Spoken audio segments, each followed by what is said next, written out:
ሰላም ጤና ይስጥልን በመላው ዓለም የምትገኙ የተወደዳችሁ የሮሃ ቲቪ ተከታታዮች የካቲት 8 2018 ዓ.ም የምሽት ዜናዎችን ይዘንላችሁ ቀርበናል። ፋኖ ከባህር ዳር 55 ኪሎ ሜትር ርቀት የምትገኘውን ወረታ ከተማን ሲቆጣጠር ወደ ባህር ዳር የሸሸው ጦርም መበተኑ ታውቋል። ዝርዝር የግንባር መረጃ ይዘናል። የአማራ ህዝብ ህልውናና መብትን የሚያከብር የትኛውም ኃይል ጋር አጋርነት ሊፈጠር እንደሚችል አርበኛ አስረስ ተናገረ። አርበኛው በቀጠናው ስላለው አሰላለፍ መረጃ ሰጥቷል። ሰሙታላችሁ።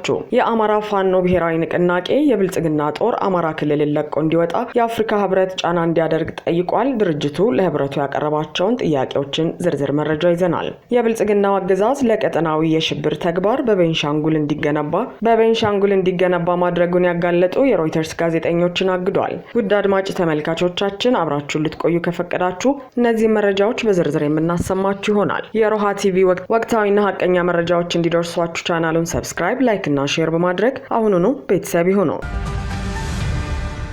በቀጠናዊ ጉዳይ ሐሳቡን የሰነዘረው አርበኛ አስረስ ማረ የአማራ ህዝብ ህልውናና መብትን ከሚያከብር የትኛውም ኃይል ጋር አጋርነት ሊኖር እንደሚችል ተናገሩ። የአማራ ፋኖ ብሔራዊ ንቅናቄ ህዝብ ግንኙነት ኃላፊ አርበኛ አስረስ ማረ ዳምጤ በወቅታዊና ቀጠናዊ ጉዳዮች ላይ ከአንከር ሚዲያ ጋር ባደረገው ቆይታ አብይ አህመድ ከኤርትራና ከትግራይ ጋር የገባበትን አጣብቂኝ ተከትሎ ፋኖ ሊኖረው ስለሚችል ቀጠናዊና ሀገራዊ አጋርነት ማብራሪያ ሰጥቷል። አርበኛው በብልጽግና የሚዲያ ሰራዊትና አክቲቪስት ፋኖ ሀገራዊ ጉዳይ ላይ ከብልጽግና ጎን ተሰልፎ አስመራን ይወጋል የሚል ፕሮፓጋንዳ መነዛቱን ተከትሎ በሰጠው መልስ የአማራ ህዝብ ጣቱን የሚጠባ ህፃን ልጅ አይደለም ሲል አጣጥሎታል። አርበኛ አስረስ አያይዞም የአማራ ህዝብ ማስተዋል የሚችል ህዝብ ነው፣ አርሶ አደሩን በየቤቱ የጨፈጨፈው ከመቀሌ አሊያም ከአስመራ የሚተኮስ መድፍ አይደለም። በየእምነት ቦታችንና በአማራ ህዝብ መሰረታዊ የህዝብ መገልገያ ቦታዎች ህፃናት ሳይቀሩ ሴቶችና አረጋውያንን እየጨፈጨፈ ያለው አገዛዝ ደጃችን ላይ ነው ያለው። ይህን አገዛዝ ማስወገድ ቀዳሚው አጀንዳችን ነው ሲል አስታውቋል።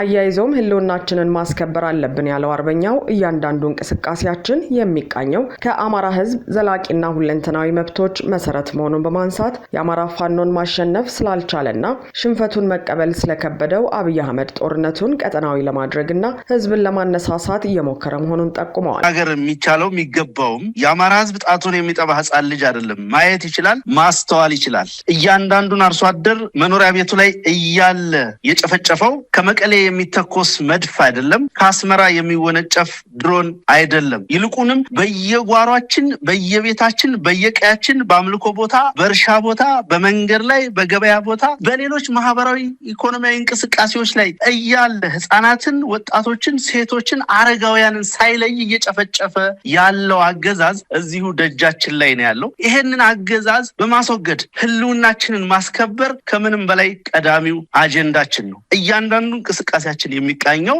ከአማራ ህዝብ ዘላቂና ሁለንተናዊ ምሉዕነት ያላቸው መብቶች መሰረት ነው። እነኚህ መብቶች፣ እነኚህን ጥያቄዎች በማይሸራረፍ መንገድ፣ ኮምፕሮማይዝ በማያደርግ መንገድ ኢትዮጵያ ውስጥ የሚኖሩ አጠቃላይ የኃይል አስተላለፎችን፣ ትብብሮችን እንቃኛለን፣ እናያለን። እዚህ ላይ አሁንም አገዛዙ ደጋግሞ ትርክት ለመገንባት የሚያደርገውን እንቅስቃሴ የፋኖን ተጋድሎ በሁለተኛነት፣ በተላላኪነት፣ በአጀንዳ ተቀባይነት ለመፈረጅ የሚደረግን የጠላት አጀንዳ በማራገብ የተጠመዱ ወገኖች ደጋግመው እንዲያስቡበት የምፈልገው ነገር በዚህ ሰዓት ከአማራ ህዝብ የህልውና ትግል አጀንዳ የሚቀድም ምንም አይነት አጀንዳ እንደሌለ አይደለም። ለኛ ለቀጠናው ኃይሎችም ከዚህ የበለጠና የከፋ አጀንዳ እንደሌለ መታወቅ አለበት። በእርግጥ አብይ አህመድ ኢትዮጵያ ውስጥ ካሉትም ጋር ሆነ ከውጭ ካሉት ኃይሎች ጋር እንቅስቃሴ የሚያደርገው ጦርነቱን ቀጠናዊ ለማድረግ የሚፈልገው የፋኖን ተጋድሎ መቋቋም ስላልቻለ ወይም ደግሞ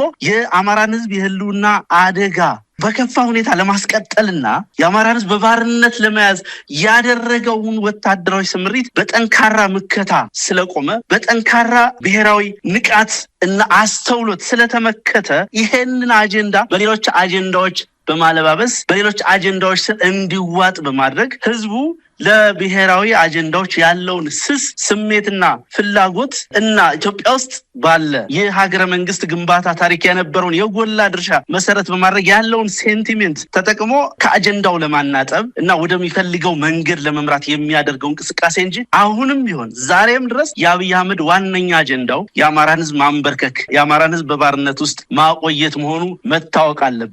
ጦርነት ይጀመራል አይጀመርም፣ ከማን ጋር እንዴት የሚለውን እንግዲህ በሚከሰት ጊዜ ብንነጋገርበት የተሻለ ነው። የብልጽግናው አገዛዝ ከአስመራው መንግስት አሊያም ከትግራይ ኃይሎች ጋር ጦርነት ውስጥ ቢገባ ፋኖ ሊኖረው ስለሚችል ውግንና የተጠየቁት አርበኛ አስረስ ማረም ከአማራ ህዝብ መብትና ጥያቄዎች ያነሰና የዘለለ አጀንዳ የለንም፣ ውግንናችንም ከህዝባችን ጋር ነው ሲሉ የገለጹ ሲሆን የትኛውም ምድራዊ ኃይል ከአማራ ህዝብ ነጻነትና መብት ህልውና ጋር የሚጋጭ ከሆነ እንከላከለዋለን፣ እንዋጋዋለን።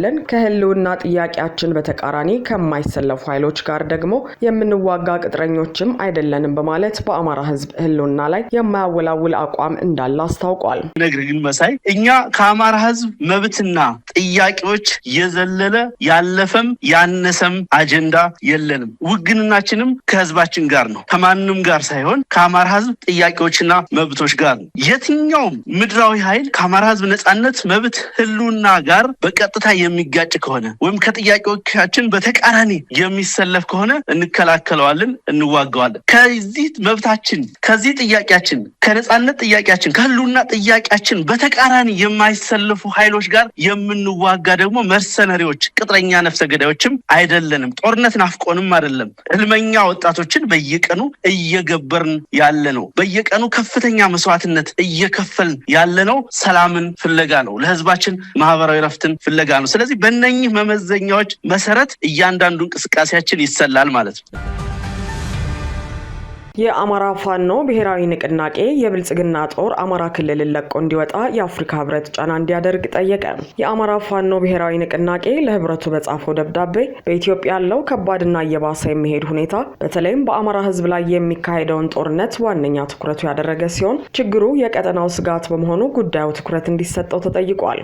ደብዳቤው በብልጽግና አገዛዝ በአማራ ህዝብ ላይ የተጀመረው ጦርነት 3ኛ ዓመቱ እየቀረበ ሲሆን በብልጽግና ኃይሎች የተፈጸሙ ከባድ ያለ አቀፍና የአፍሪካ ሰብአዊ መብት ድንጋጌዎችን የጣሱ ወንጀሎች መኖራቸው ተጠቁመዋል። የአማራ ህዝብ ሁሉንም ሰላማዊ መንገዶች ከሞከረ በኋላ በፋኖ መሪነት ራሱን እንዲከላከል ስለመገደዱን በማንሳት እየተደረገ ያለው ትግል የህልውና መሆኑን አሳስቧል። እኛ ሰላማዊና በውይይት የሚፈታ መፍትሄን ብንመርጥም ያገዛዙ ምላሽ ግን በሰላማዊ ህዝብ ላይ ያለመለያየት ግድያ፣ የአየር ጥቃትና ሰፊ የሆነ የሽብር ተግባራት ፈጽሟል ብሏል። በሰላማዊ ህዝብ ላይ ያለ መለያየት ግድያ፣ የአየር ጥቃትና ሰፊ የሆነ የሽብር ተግባራት ፈጽሟል ብሏል። ይህም በአማራ ክልል ከባድ ሰብአዊ ችግር፣ የህዝብ ሞት፣ መፈናቀል፣ የምግብ እጥረት፣ የጤናና የትምህርት አገልግሎቶች መፈራረስ፣ ጾታዊ ጥቃቶችና የማህበራዊ ግንኙነት መፍረስ ማስከተሉንም አንስቷል። አሁን ያለው የብልጽግና አገዛዝ የውስጥ ችግሮችን በተገቢው መንገድ መቆጣጠር አልቻለም ብለን እናምናለን ያለው ደብዳቤው የመንግስት የውጭ ፖሊሲም ተጨማሪ ስጋቶችን መፈጠሩንም ውስጣዊ ችግሮችን ወደ ቀጠናው በማስፋት የአፍሪካ ቀንድ የጸጥታ ስጋት መሆኑን ተገልጿል። ከኤርትራና ከሶማሊያ ጋር ያሉ ግጭቶችም በማሳያነት በደብዳቤው ላይ ተጠቅሰዋል። የአማራ ፋኖ ብሔራዊ ንቅናቄ ይህንን መነሻ አድርጎ ህብረቱ ትኩረት እንዲያደርግበት ጠይቋል። በኢትዮጵያ ያለውን ሁኔታ በተለይ በአማራ ክልል ያለውን ጦርነትና ተፈጽመዋል የሚባሉ ጥሰቶችን በተመለከተ በጉባኤው ዋና አጀንዳ እንዲደረግ በአማራ ክልልና በመላ ኢትዮጵያ ያለውን ሁኔታ የሚመረምር ገለልተኛ ቡድን እንዲቋቋም፣ በሰላማዊ ህዝብ ላይ የተፈጸሙ የሰብአዊ መብት ጥሰቶችን በይፋ እንዲወገዙ፣ የሰብአዊ እርዳታ ተቋማትና ዓለም አቀፉ ማህበረሰብ አስቸኳይና ያልተገደበ እርዳታ እንዲያቀርብ ህብረቱ ጥሪ እንዲያደርግ፣ የብልጽግናው አገዛዝ ጦርነት እንዲያቆም፣ ኃይሎቹን ከአማራ ክልል እንዲያስወጣና አካታች የሆኑ ዴሞክራሲያዊ ሽግግር ሂደት እንዲፈጠር ጥሪ እንዲያቀርብ፣ ከቀጠናዊ ጉዳዮች በፊት ውስጣዊ እርቅና መረጋጋት እንዲቀድም እንዲያበረታታ ተጠይቋል። ይህም ህብረቱ የያዘው ሰላምን በአህጉሩ የማስፈን ተልዕኮ ውስጥ የሚካተት በመሆኑ ኃላፊነቱን እንዲወጣ ጥሪ ቀርበዋል። የብልጽግናው አገዛዝ ለቀጠናው የሽብር ጥቃት መፈልፈያ ካምፕ በቤንሻንጉል እንዲገነባ መፍቀዱን ያጋለጡ የሮይተርስ ጋዜጠኞች ፍቃድ ከለከለ። የኢትዮጵያ ብሮድካስት ባለስልጣን መቀመጫቸውን አዲስ አበባ ባደረጉ 3 የሮይተርስ ጋዜጠኞች ላይ የሰጠውን የጋዜጠኝነት እውቅና ለማደስ ፍቃደኛ አልሆነም ሲል ተቋሙ አስታወቀ።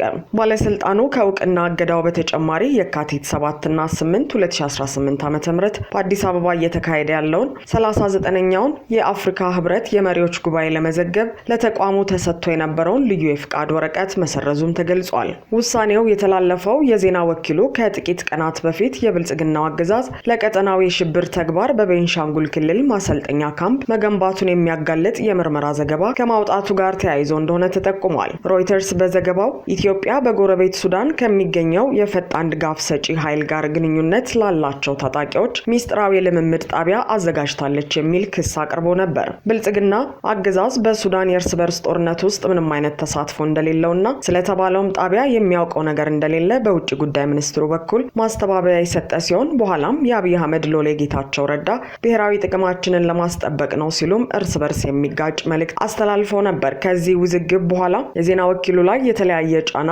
እየደረሰ ሲሆን የጋዜጠኞቹን ፍቃድ መከልከሉ ከዘገባው ጋር ቀጥታ ግንኙነት እንዳለው ያመላከተ ነው ተብሏል። የዜና ወኪሉ በጉዳዩ ላይ ባወጣው መግለጫ ሮይተርስ የተፈጠረውን ሁኔታ እየገመገመ ይገኛል። ሆኖም የቶምሰን ሮይተርስ የጥቅም መርሆችን ባከበረ መልኩ ገለልተኛ፣ ሚዛናዊና ተአማኒነት ያለው ዘገባ ስለ ኢትዮጵያ ማቅረቡን ይቀጥላል ብሏል። ይህ የእውቅና ስረዛ የተካሄደው በርካታ የአፍሪካ መሪዎችና ዲፕሎማቶች ለህብረቱ ጉባኤ አዲስ አበባ በሚገኙበት ወቅት መሆኑ ጉዳዩን ትኩረት የሚስብ አድርጎታል።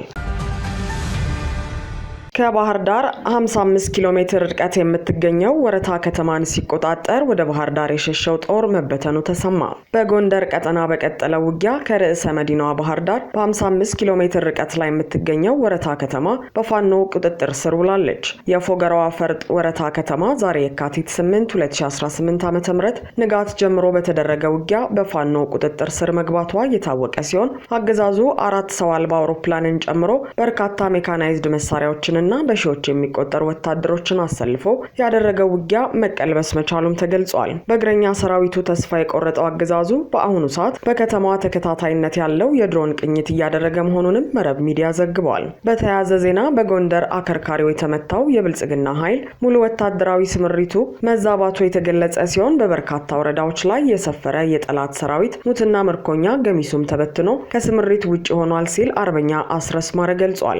ከተበተነው የጠላት ኃይል መካከል 300 ሚሊሻ፣ 200 አድማ ብተና በድምሩ 500 ሰራዊትና በርካታ ቁጥር ያላቸው የመደበኛ ፖሊስ አባላት ከተለያዩ ወረዳዎች በመሸሽ ባህር ዳር አባይ ማዶ ሰማዕታት አርፈው እንደነበርና የብልጽግና አመራርና የአብይ ጀነራሎች ይህንን ኃይል በማግባባት ወደ ውጊያ ለመመለስ ያደረጉት ጥረት አለመሳካቱን ታውቋል። ወደ ቀጠናው ተመልሰን ወገናችን ጋር አንዋጋም የሚለውን አቋም አስይዛቸዋል የተባሉ 135 ያህል አድማ ብተና፣ 144 ሚሊሻ፣ 49 መደበኛ ፖሊስ አባላት ትጥቃቸውን አውርደው ለእስር መዳረጋቸውና ሌሎች ትጥቃና ወርድም ያሉ 47 አድማ ብተና፣ 80 ሚሊሻ ከነትጥቃቸው ከተማ ውስጥ እንደተበተኑም ተገልጿል። በዚህ ሽንፈት ተስፋ የቆረጠው ጠላት አማራ የሆኑ የመከላከያ ሰራዊቱ ከፍተኛ መኮንኖችንና አባላትን እየረሸነ ይገኛል ሲል አርበኛው አስታውቋል። በሌላ መረጃ ፋኖ የወረዳ ካድሬዎች በህገወጥ መንገድ ይሸጡት የነበረውን የአፈር ማዳበሪያ በቁጥጥር ስር በማዋል ለአርሶ አደሩ በነጻ አከፋፍሏል። ያገዛዙ ካድሬዎች አርሶ አደሩ እንዳይገዛ ከአቅሙ በላይ የሆነ የዋጋ ተመን ካወጡ በኋላ አርሶ አደሩ አልገዛም አለ በሚል ሰበብ ለነጋዴዎች ለማስረከብ በድብቅ ከዝነውት የነበረውን የአፈር ማዳበሪያ ፋኖ በቁጥጥር ስር በመዋል ለአርሶ አደሩ በነጻ እንዲከፋፈል አድርጓል።